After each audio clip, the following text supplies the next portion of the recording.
Il suffit parfois d'un article, un simple titre, un mercredi matin de janvier, et toute une campagne présidentielle peut s'effondrer. Croyez nous avoir torpillés. C'est l'histoire de l'affaire Fillon, surnommée le Penelope Gate, ou plutôt l'histoire de ce que la presse peut provoquer.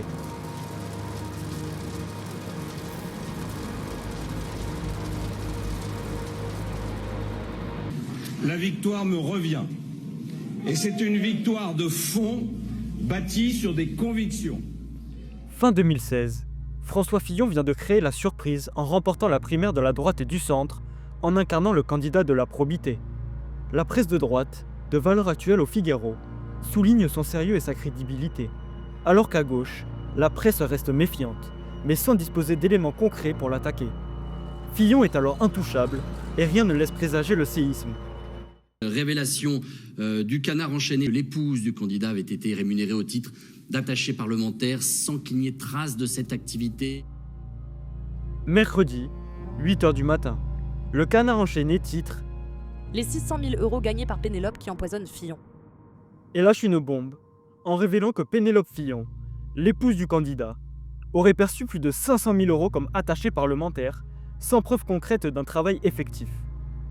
L'information se répand comme une traînée de poudre. En 1 heure, elle dépasse les frontières du papier. En 2, elle envahit les chaînes d'infos. En 3, elle explose sur les réseaux sociaux et le hashtag PénélopeGate devient le mot le plus commenté de France. À ma connaissance, dans l'histoire de la Ve République, cette situation ne s'est jamais produite.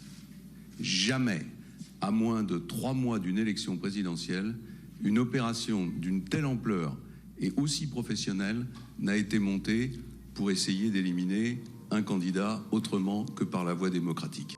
Très vite, l'affaire se transforme en série quotidienne.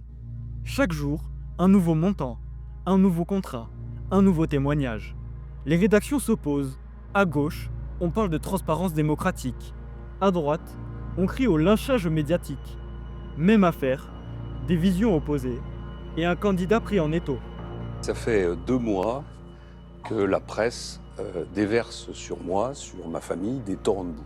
J'ai été ministre pendant plus de 10 ans, dont 5 ans comme Premier ministre. Est-ce qu'une seule fois, il y a eu un soupçon sur le fait que je ne suivrais pas au fond l'intérêt général, que je privilégierais des intérêts privés par rapport à l'intérêt général? Jamais.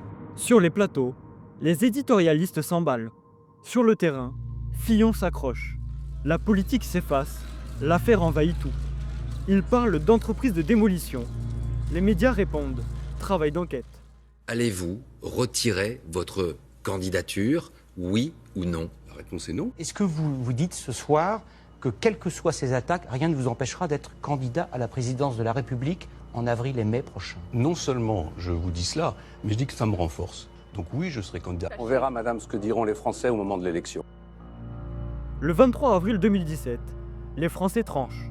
François Fillon termine 3e, l'homme donné gagnant 6 mois plus tôt, est éliminé du premier tour. Une défaite politique, mais aussi un tournant médiatique. Jamais une affaire révélée par la presse n'avait autant pesé sur une présidentielle.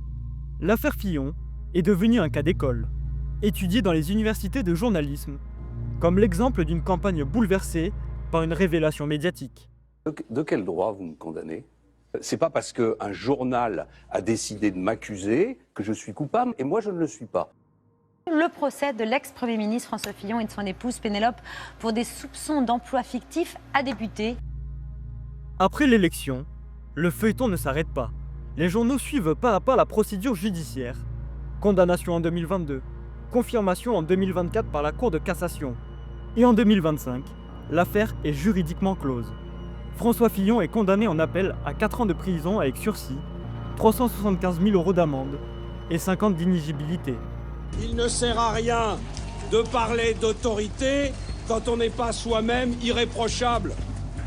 Qui imagine un seul instant le général de Gaulle mis en examen? L'affaire Fillon n'est pas seulement un scandale, c'est une leçon, une démonstration de la puissance et du poids des médias, et qu'un journaliste, en cherchant la vérité, peut parfois écrire l'histoire.